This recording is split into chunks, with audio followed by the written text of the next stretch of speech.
Superb. Welcome, everyone. It's just phenomenal that we're all here together, and we're so delighted to see everyone. So we're starting a 4-part series on media training, and it's specifically focused in on climate change and food security.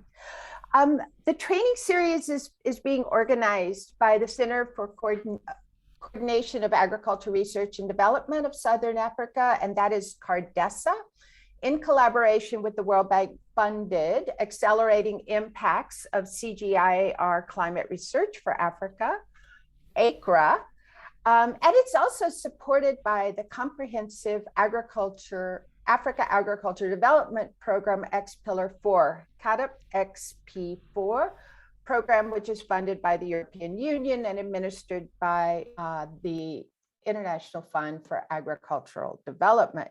So quite a mouthful, but just know that there are a lot of people that are excited about this work.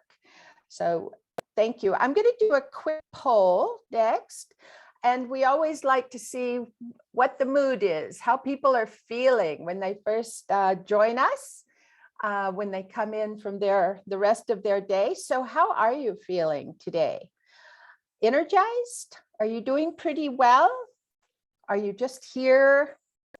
Are you like, how did it get to be Monday so fast? Or are you in a bit of a fog? Just let us know, please vote and let us know how you're doing.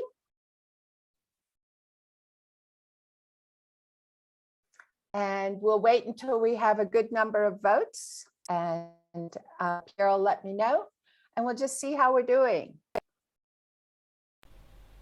Yeah, we got about 44%, 50%.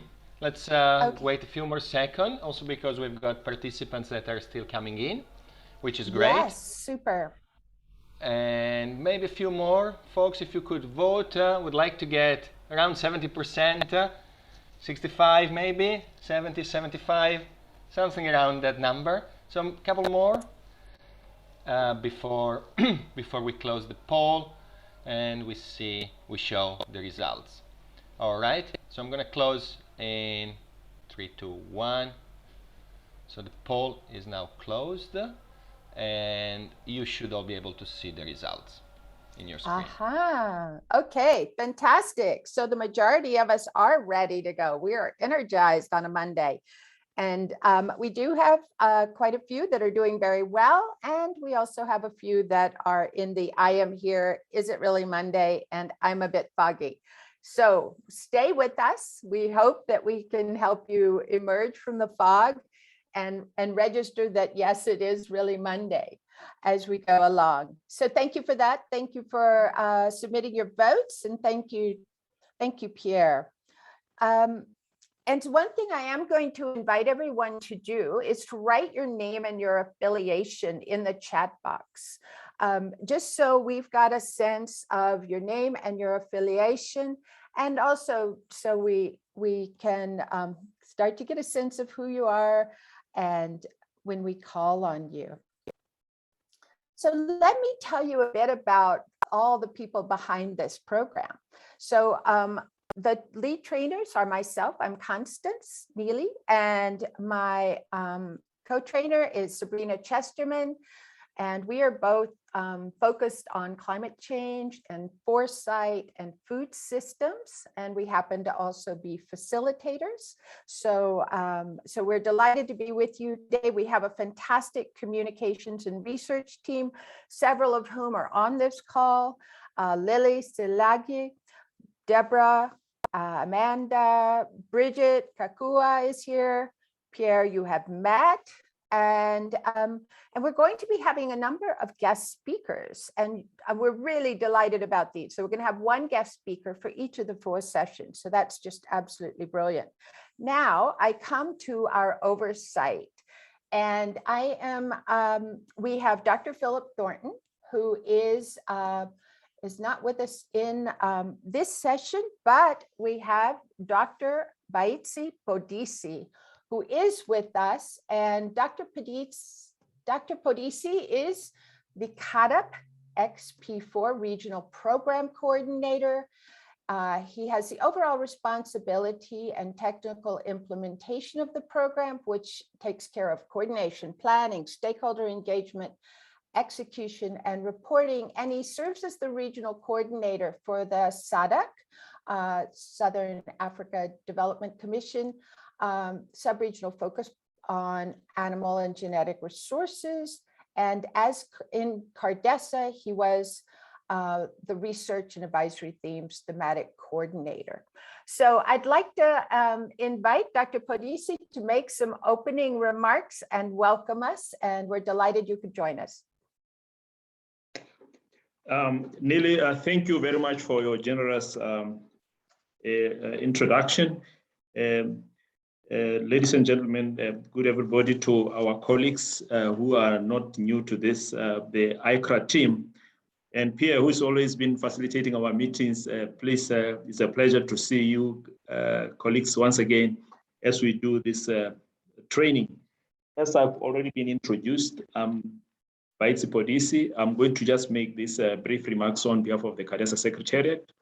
The CADESA, which stands for the Center for Coordination of Agricultural Research and Development for Southern Africa, it's implementing a program called CADAP XP4. CADAP here stands for Comprehensive Africa Agriculture Development Program, X Pillar 4, to talk about the role of CADESA, which is regarded as an X Pillar 4 institution. And we are collaborating in this exercise with the CG centers, the Accelerating Impact of the CGR, Climate Research for Africa, ICRA project, to conduct this media training, which is focused on training the media on foresight.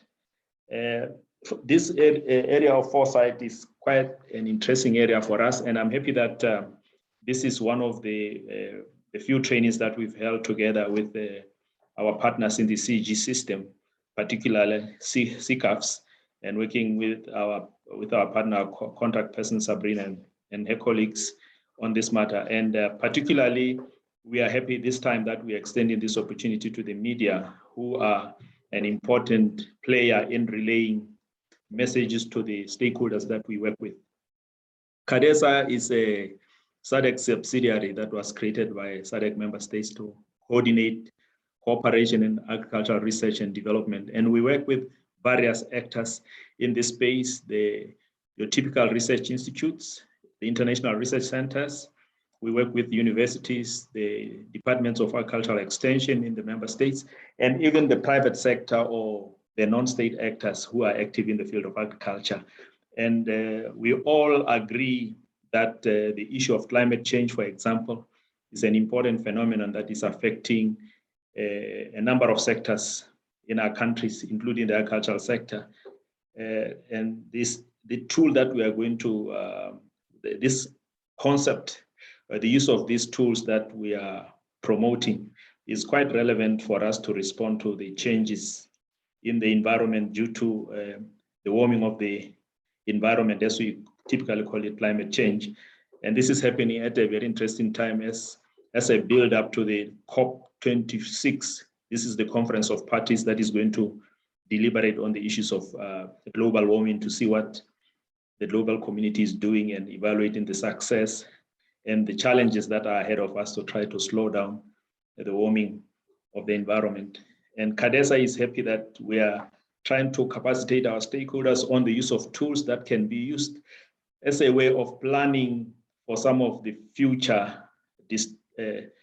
disturbances or future changes in our environment that we operate in. This could be necessitated by the growth in population. For example, we need to anticipate certain demands for products. When it comes to some unanticipated challenges, such as disease outbreaks or climate-related disasters, these tools can help us to come up with scenarios and plan for them so that they don't negatively affect us, or we can be able to mitigate their impact on us. We are happy that through the CADAP XP4 program that CADESA is implementing in partnership with other SROs, we are able to make this intervention by capacitating our stakeholders to be aware of a sort of tools or a way of thinking that can be used to sort of anticipate how things might unfold in the future based on the knowledge of the past and what is taking place now. I'm happy that we continue to access support which comes to us as CADESA through this European Union funded program, which is administered through the International Fund for Agricultural Research, IFAD, which we are implementing in the region. We've worked in this area with other partners such as GIZ through the support that was afforded to us by the German government that was supporting the Accra project, which came to an end mid this year. We are happy that we will continue working in this area, and we also look forward to continue working in partnership with the ICRA program, which CADESA is also taking part in, to always find ways in which we can continue building the capacity of our stakeholders for them to embrace the tools that are at their disposal, the mechanisms through which they can use to prepare and to respond to the challenge that is being posed by the changing environment that is affecting all of us. I want to take this opportunity to actually thank the media personnel, the media people who have spared time to respond to our invitation to be part of this.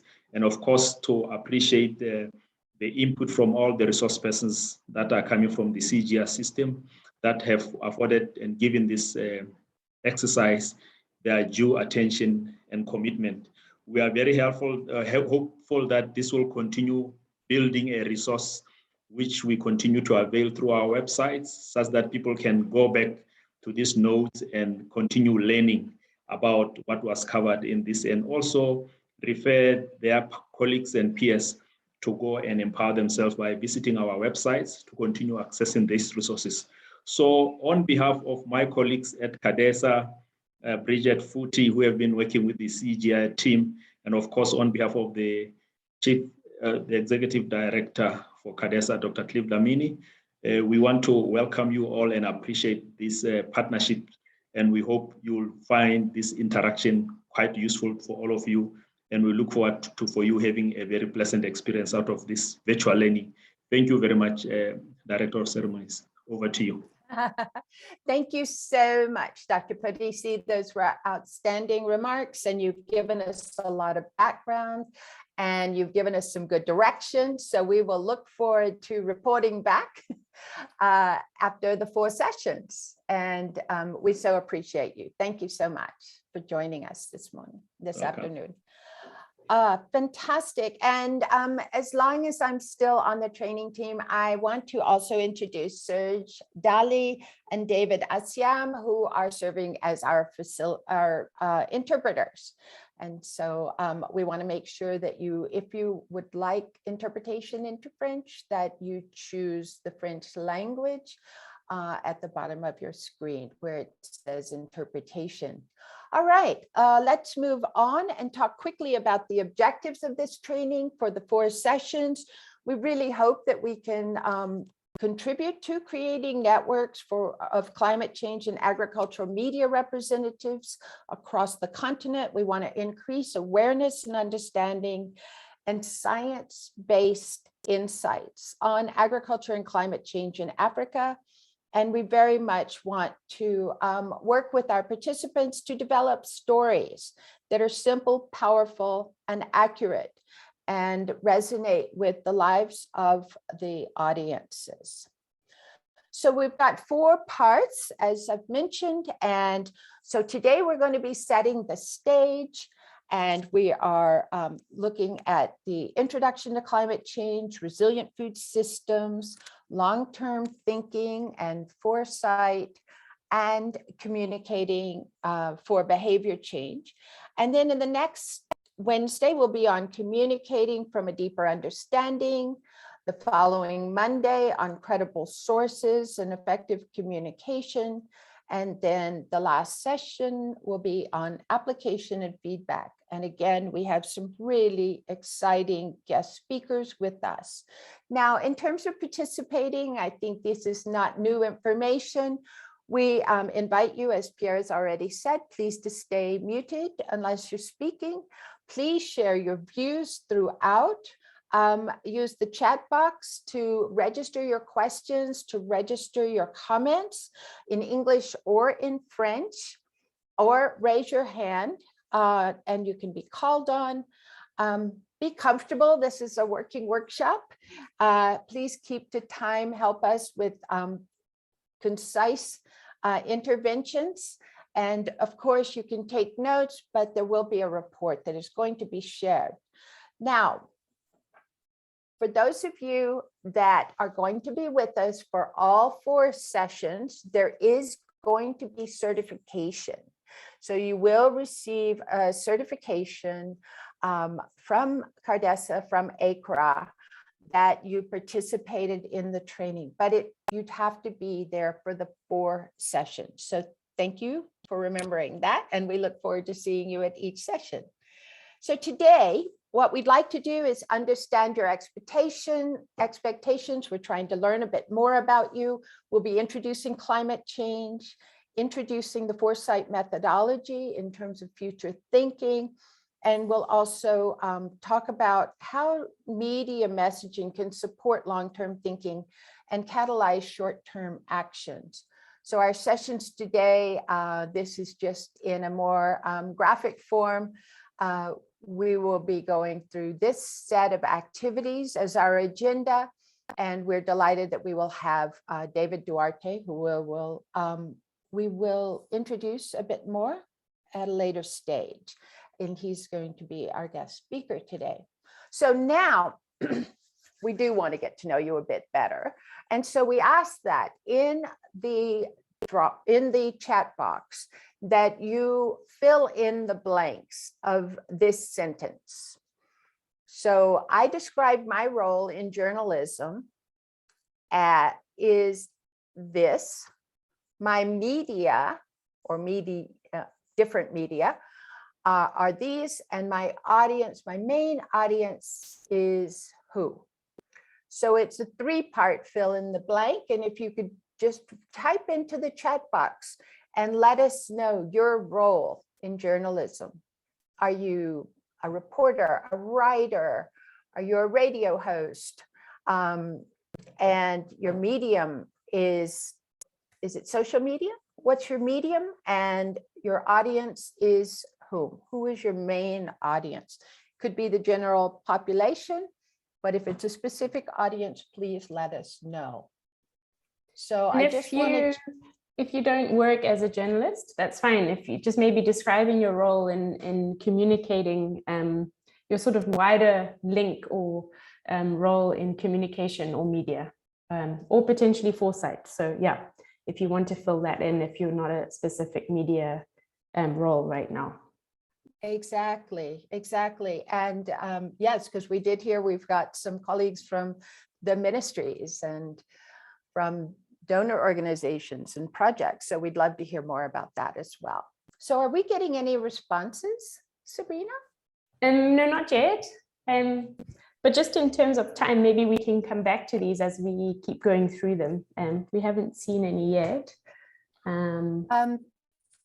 But please do tell us. Neo has just said, Neo is a presenter, and main media is radio, and the audience is adult, contemporary, corporate, and government. That's great. Neo, where are you based? It would be great to know which country you're in and organization, if you can let us know. So thanks, Neo, for kicking us off. Yep. Botswana, Gaborone, Gabs FM. All right. Super. Thank you. So we appreciate that. And I know we do have a few more questions for you. So shall we move on, Sabrina, in your mind? Yes, yeah. We have a quick poll, and this is more to understand your expectations. What was it that brought you here to this training? And here we're going to have a poll. And I think that is just getting ready to be launched. Thank you. So what brought you here? Was it to learn new skills, to deepen your understanding around climate resilience, to deepen your understanding about agriculture and food systems. And just choose one, even if you are going to be wishing that you want to be a part of all of these. And are you here to enhance your skills around climate change and or network with other communications colleagues? So if we could invite some responses. Oh, fantastic, Mr. P. Thank you for your response in the chat box. And we're going to move pretty quickly here because we've got a few more polls that we'd like to have you pick up on.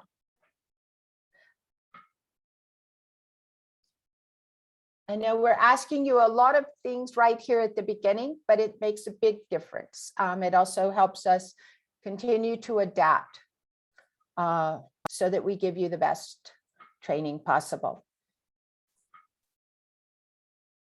Are we getting some responses to our poll? Yeah, we've got, but only 25% of the vote. So maybe if we get a couple more, and we're getting some really nice responses on the chat box. Keke said, my role as a reporter and my main media is print, and audience is a working class population. Gabrielle is more about understanding more about climate reporting. Okay, so Gabrielle's telling us about the poll here. That's great. Excellent. Annie is a communication and fundraising officer, the audience being donors, public, and using social reports, proposals, and concepts.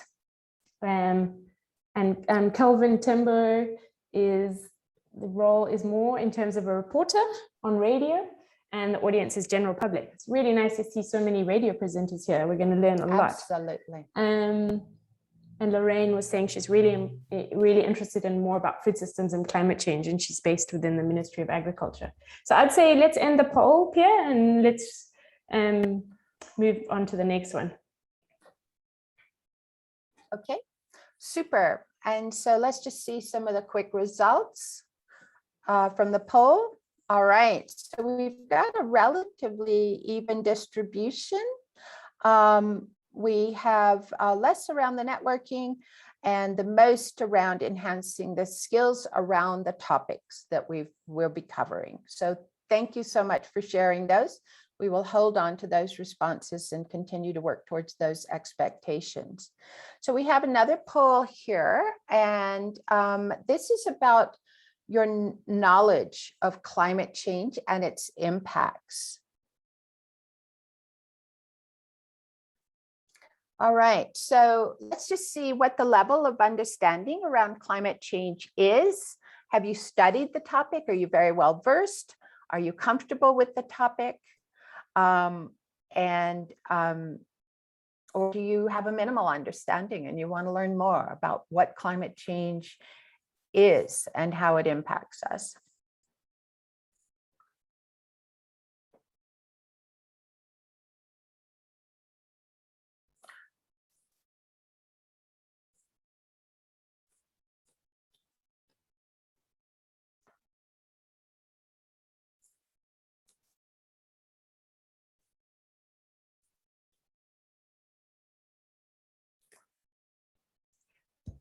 Did we get some responses? The poll seems to be down. I don't see it. Oh, let me see. I see it. Yeah, we have about 55%. Okay, yeah, let's sure, look at Sabrina, that. why. Yeah, so 58, closing now. And let me share the results.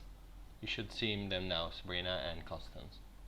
Excellent. All right. So we have people that are fully informed on the topic and that are comfortable with the topic. And then we also have some that are in learning mode, and that's why you're here. So this is extremely valuable for us. Now, I think I'm just going to do one last poll, and then we're going to move on to the content. And that is this. Do you agree or disagree with this statement? I believe that journalists can play a major role in addressing climate change.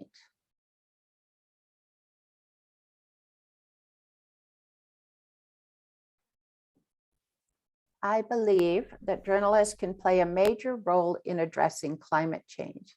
let's just check the agree, disagree. Where are you on that spectrum?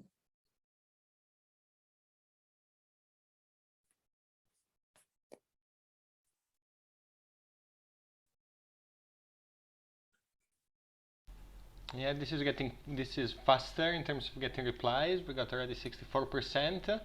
So let's wait to get a few, maybe a couple more before Please. we close. Okay, great. So if you haven't voted yet to this poll, please do so. Otherwise, we're going to close it in 3, 2, 1, and sharing the results now. All right, fantastic. Look at this. We're on one end of the spectrum. We agree this can be done. And so this is exactly why we're so excited to work with you, is because of the change that you can bring. So with that, I am going to stop sharing my screen. I want to thank you again for being generous in us going through those different polls. And I am delighted to invite my colleague Sabrina to talk about the background to climate change. Great, thanks so much, Constance. And just, yeah, so nice to see everybody's, where everybody's working, to see their role in journalism, to see we've got such a diversity of media. Yeah, it's a really exciting group, and we're so happy to be here. I'm going to try just rapidly run you through a little bit around the background to climate change. We saw in that poll that quite a few of you are versed on this, so I don't think we have to go too slowly through this. But it's to give a sense when we're talking about reporting now and reporting in the future, it's really useful to think, what are we talking about when we say climate change? And what are all the different elements that come out when you think about the role of the media to report short-term and long-term climate trends? So when we think about climate change, we can talk about stresses. So these are long-term trends or stress on the system. So long-term stress. And stresses can be sort of decreasing average annual rainfall. So you look at something over a 20 or 30-year cycle, and you start to say, we're seeing a stress is drought in this area. Another stress could be delayed onset of a rainy season, or predictably, or looking at different higher temperatures. So you start to say, okay, are there climate-related stresses that we'd be maybe discussing? And then there's shocks, and shocks is what often more makes it into mainstream media. These are, when you define a shock, it's called a deviation from these long-term trends. So it can be something like a flood, a heat wave, a crop or a livestock or disease outbreak. I think for those joining from East Africa, they will know we've had a huge impact for the last couple of seasons with the locust infestations, wildfires. So it's normally these climate-related shocks that make it into more of the media, and the media has a sort of more interaction with these short-term events rather than the trends. And it's also interesting when we talk about climate change, we never talk about it in isolation. We always try to understand what else is happening. So what are the impacts of climate change? So when we talk about stresses, we always try to think, are there other things going on, such as rural poverty? What are the aspects in terms of maybe population growth, access to resources? Are there underlying issues such as land degradation? Is there an issue in terms of access to water? What is the infrastructure like? And issues such as social inclusion and gender. So when we think about climate change and reporting on it, we're also trying to unpack what is the wider patterns, what is the aspects that are happening to either be part of what's happening with the stresses or the shocks. So hopefully we've gathered people from quite a wide area. So it'd also be really nice to just understand how you have personally experienced climate change. So you'll notice that we're going to be using the chat box a lot in the training so that we can be very interactive. Even though we can't all be together, we can be discussing as much as we go along. So it'd be great to just say which country you're in, where you are, and how have you really personally experienced it? How has climate change impacted you? Because we really want to sort of unpack your perceptions and how you sort of define it. So if you could keep adding to those, we'll come back to those. So if you just put in anything to the chat box in terms of your personal experiences, this would be really valuable. Just from my own perspective, I've been living in Cape Town where we had a significant drought. And I think many of you would have heard about the issue about basically reaching day zero when the whole city was going to run out of water. So this was a very kind of personal impact of climate change on many people's livelihoods. And we're going to hear more about the role of the media in that example. Okay. So in terms of the expertise and the background around climate change, just thinking about this group and what you do know already, I won't spend too much detail on it, but really, I think Dr. Podisi, I think, really set the scene well to say we're having this training in a very timeless moment. COP26 just opened today, and world leaders will be descending on Glasgow, and the negotiations have already begun to really discuss around what are the pledges from each of the countries, what are the targets, where are we at with the current policies. And I think a lot of the discussions at COP will be that essentially with the targets that countries have set, puts us on track for about a 2.9 degree temperature increase. And if we look at the science, we start to realize that if the world does increase by 2.9 degrees, we reach a really drastic climate emergency in many, many places. And situated here, being based in Africa, we're at one of the most at-risk and vulnerable places. So with climate change, we also try to look at how do we present the science? How do you make this simple? How do you make these agreements and these targets a lot simpler to a wider audience? How do we get across that the way as countries and the commitments they've made, how can we really get across more strongly about the climate science? And just to try and also give some sense of one of the aspects that we're really going to be focusing on in the training is about foresight. And foresight is using the tools of future planning, which I'm going to go into now. But just to say, this slide really tries to show that how do we engage our audiences into timelines that are much further than we're used to reporting on. So we might be reporting on a flood that's happening in 2021, but how in our article or in our engagement with our audience, how do we also get them to be starting to think about what does this mean for us as a community or as a population in 2040 or 2050? So starting to really get the audience to sort of engage in these longer term timescales that climate change is having impacts on. And as Constance mentioned, we're going to be discussing a lot around agriculture and food systems in the training to give you examples. And what we try to do is also, like explaining what the system is and different stresses and shocks, we also try to unpack it. So if we're looking at how does climate change impact agriculture, for example, instead of maybe you would be reporting on a pest or an issue with livestock, there's many things that go into it. So livestock are really impacted, for example, by heat stress. So if the temperature goes up in a specific area, the productivity of livestock and their health is really impacted. What is their feed? What is availability? What is the nutritional content of the food? Can farmers access forage? Is there issues about kind of invasive species or diseases? And the same thing with crops. What often will be reported is that there's a crop failure or the maize, for example, the maize yield is very low, and that will be all that's reported. But again, in terms of impacting on agriculture, there's many things that go into it to say, could we also be discussing, was there aspects around water availability? Is there something that's different in the growing season, the timing and the length? Is there different erratic rainfall events that might have happened in the season? So even if it's a dry season, you might have a very heavy rainfall event that happened. Are there invasive species? If you're based in Southern Africa like me, one of the key pests we have, especially with maize, is the fall armyworm, and that's one of the really difficult things farmers are dealing with. So this is just to try and sort of to unpack, and Constance will really go into this in our second session. When you're starting to think about these long-term trends and reporting around climate change and agriculture, there's a lot that goes into it. And if we start to think, we can also start to really pick a theme, thinking about your audience. Is there something that they would really hold on to? Is there something that's really going to push them or really draw them into this story around how do we make climate change? How do we make these headlines more kind of viable for this audience?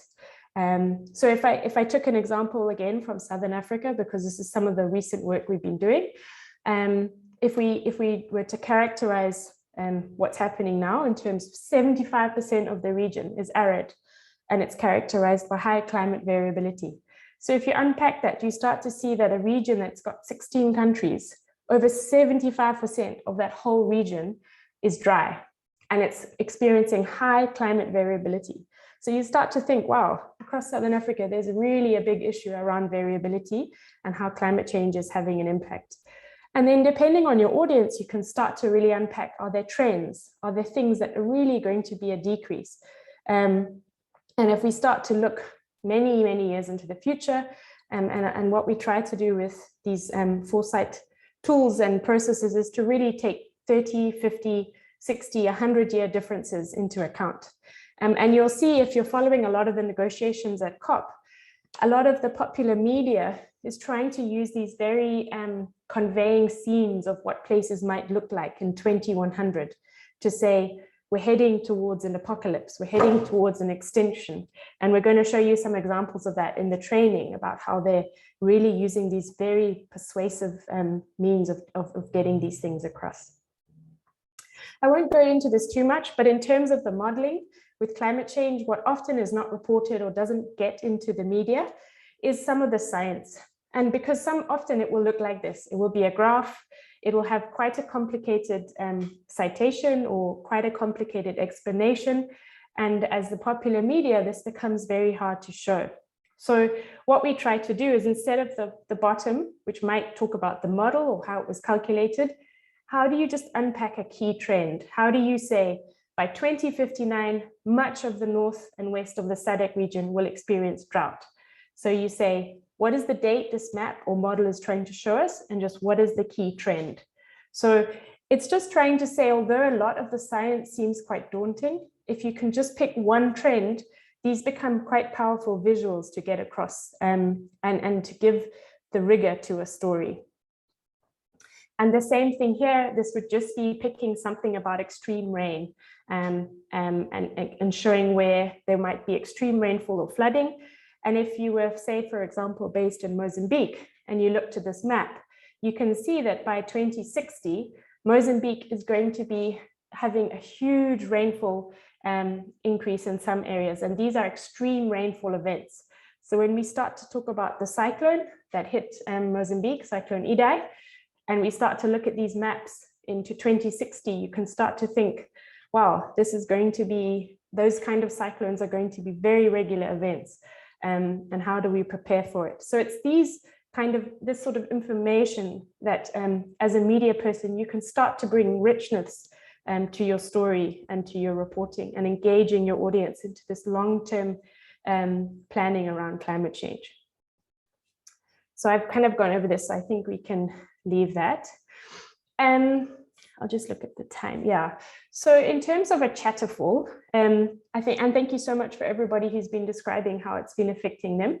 I'm just looking at those now in terms of dry spells and rainfall patterns, and Nita in India in terms of different weather patterns. So thank you for those. What we're going to do is a chatterful, which means I'm going to give you a question.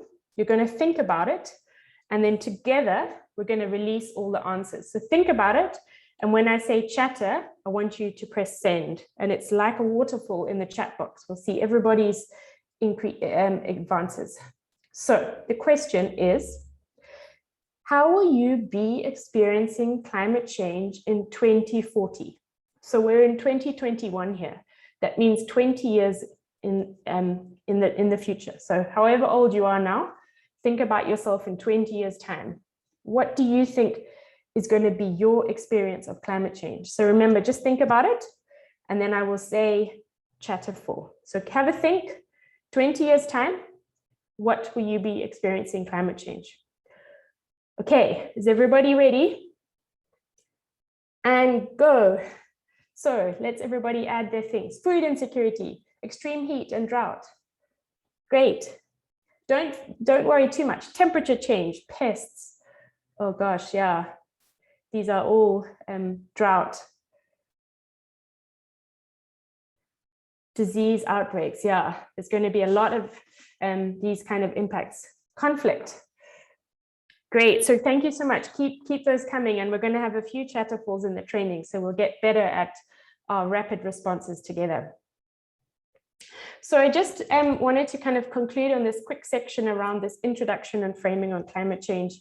Is a lot of what we try to do subtly is to try and how do we get across that we need to build climate resilience?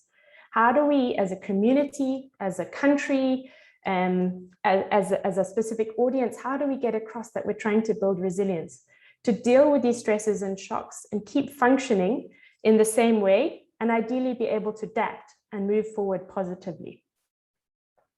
So I won't go into a climate lens, but I will discuss climate mainstreaming.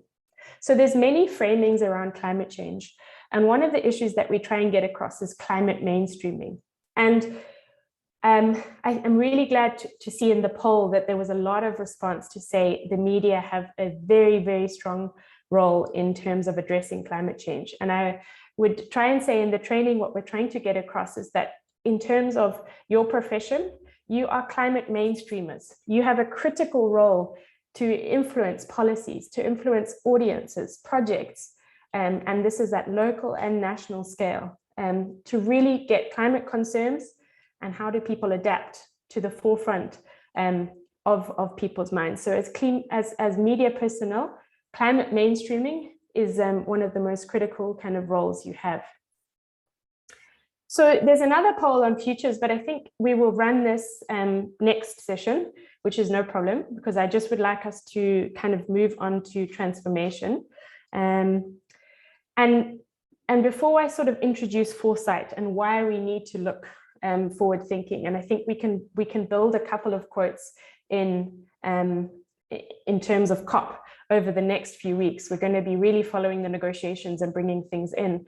But there's been a lot of emergency calls to action. And I think we have a quote from February in 2021, where the UN Secretary General was talking about we're nowhere near the level of ambition. And they've just closed the G20 summit on Sunday.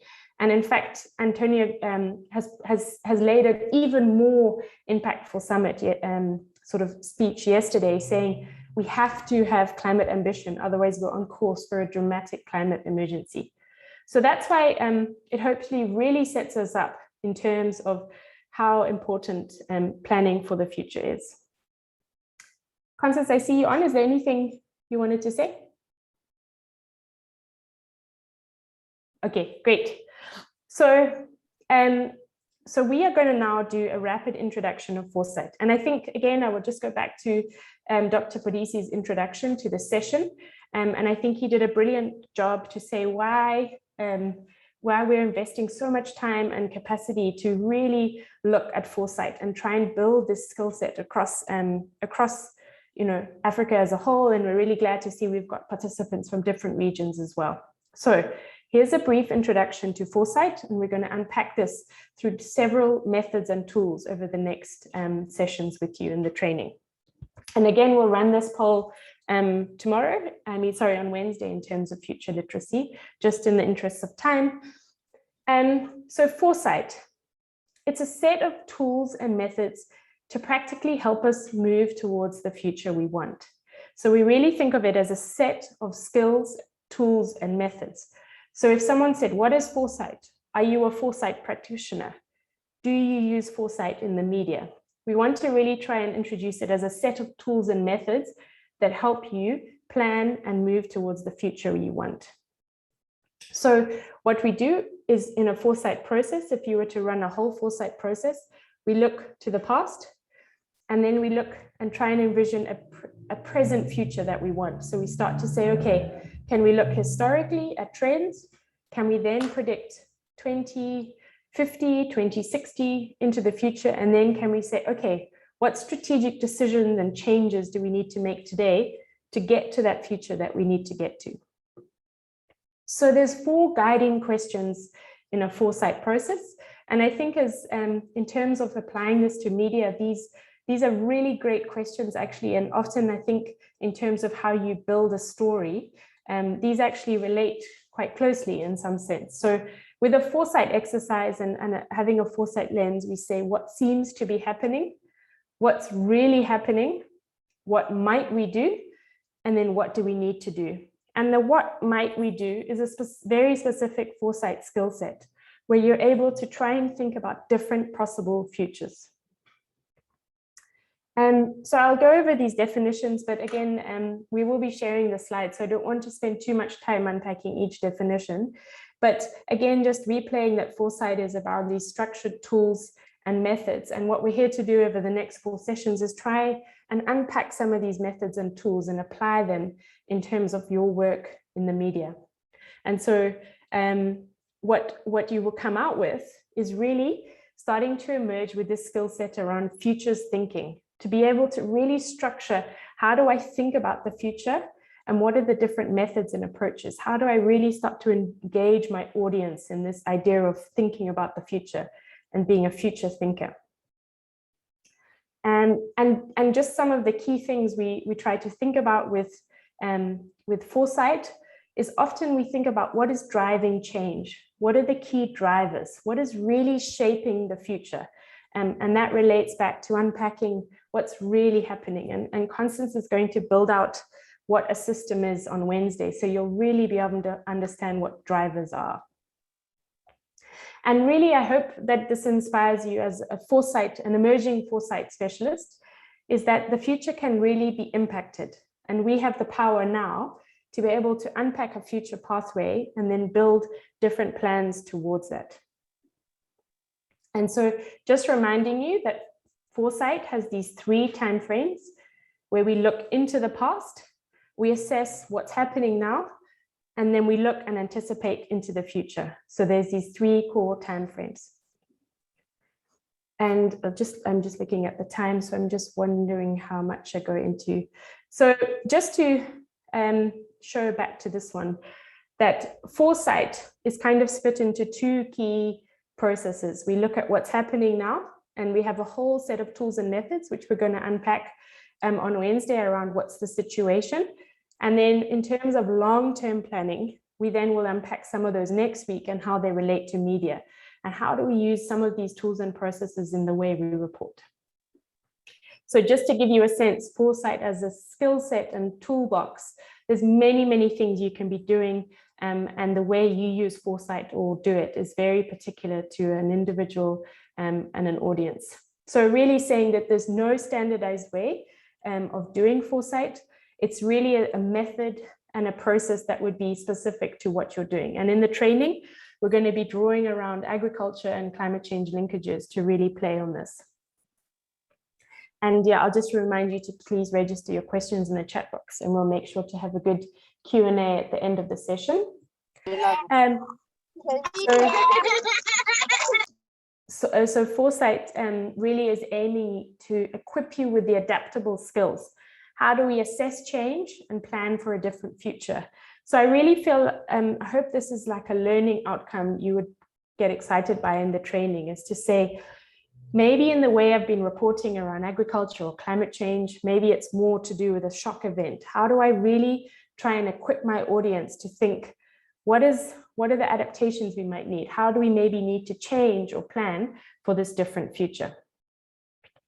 And so as a foresight and media specialist, what do you need to have as a skill set? You need to be open that any idea can be valid, that everyone is creative.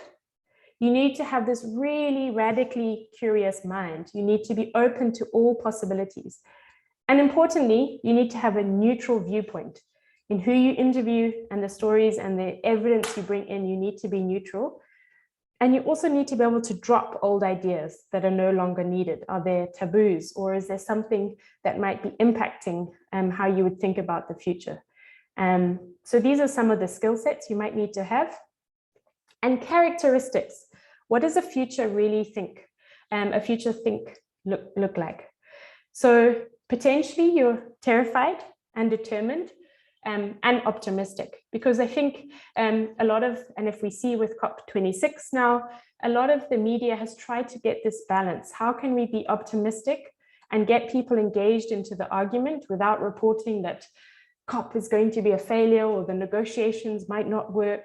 How do we still get people who are on a daily basis being impacted by climate change? how the agriculture on a daily basis is being impacted. How do we keep people to be optimistic? You also need to have a really strong vision and think in a system. And I think that's what we're going to unpack in a lot more detail on Wednesday. And you need to be able to test your individual beliefs, to test your own biases, and be ready to question them. And then remember to be able to look with new data, new information, and you have to be creative and analytical. So you need to also be have the notion of being grounded. So these are some of the characteristics that you may already have, but in terms of thinking about being a foresight specialist in your role in media, these are some of the interesting ones that we've come across. So just to summarize in this introductory session before we just close for our next speaker, foresight is a critical skill set for media personnel. It's really to engage a large audience. And what you're trying to do is engage this audience into longer term planning and preparedness. So saying these actions that we take in the short term, how can we equip people to really make the changes that they need for this long-term preparedness? How do we get people thinking out of 2021 and thinking about 2030 and 2050 and engage change in that regard? So I just would stop my screen share. One of the things we'd like to do just very quickly, we realize that we've gone over a bit, but it's been just brilliantly exciting. So we'd like to know just a quick evaluation poll about how you might rate today's training.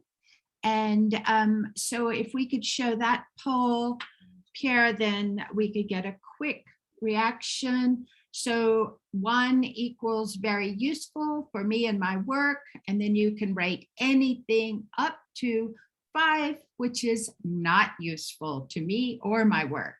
And so we'd be delighted to hear from you to get your responses.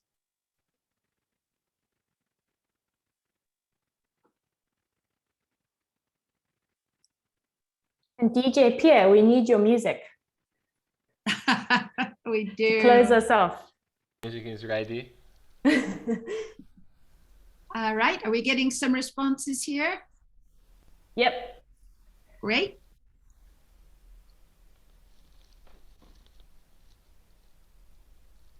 Maybe just a couple more. Let's wait for a couple more to come in.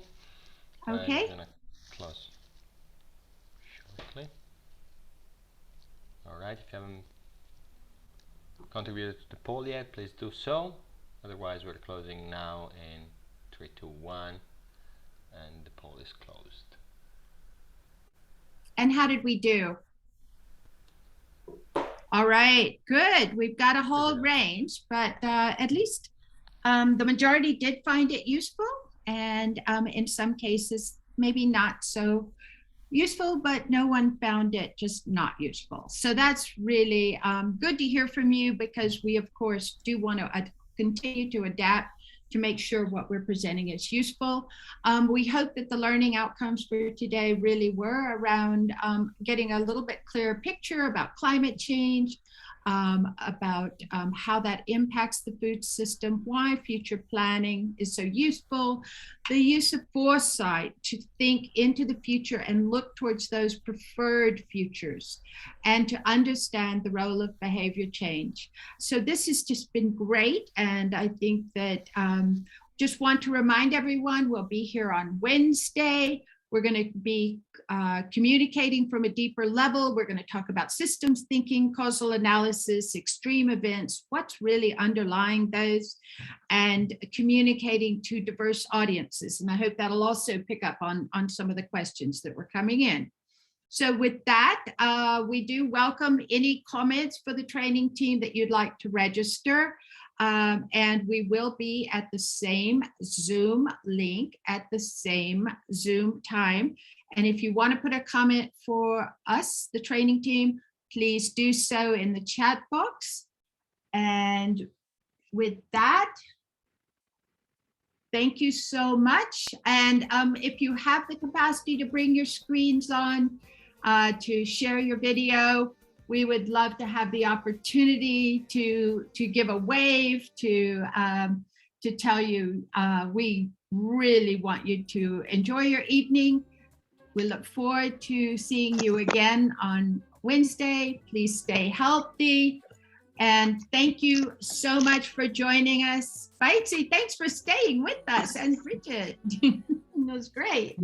All right. Hello, Sandra. Thank you so much. Rebecca, thank you. Gabrielle, thank you. Thank you. And if you do have the opportunity to share your video, we might get a quick picture. I know it's not easy all the time, but I'm seeing a few more people come on. Thank you, Mawe. And I know we've gone over. We'll try to keep the time next time, but it was just too exciting with Dave, right? Oh, Ombita, thank you. Brilliant. Thanks, Nita. Thanks, Happy. Maureen, brilliant. Great to see everyone. Rebecca, that's a great shot. And you've got your flower. Thank you.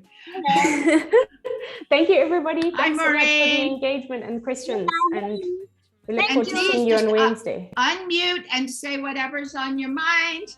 But we wanted one last greeting. We're going to save the chat box. We're saving the recording.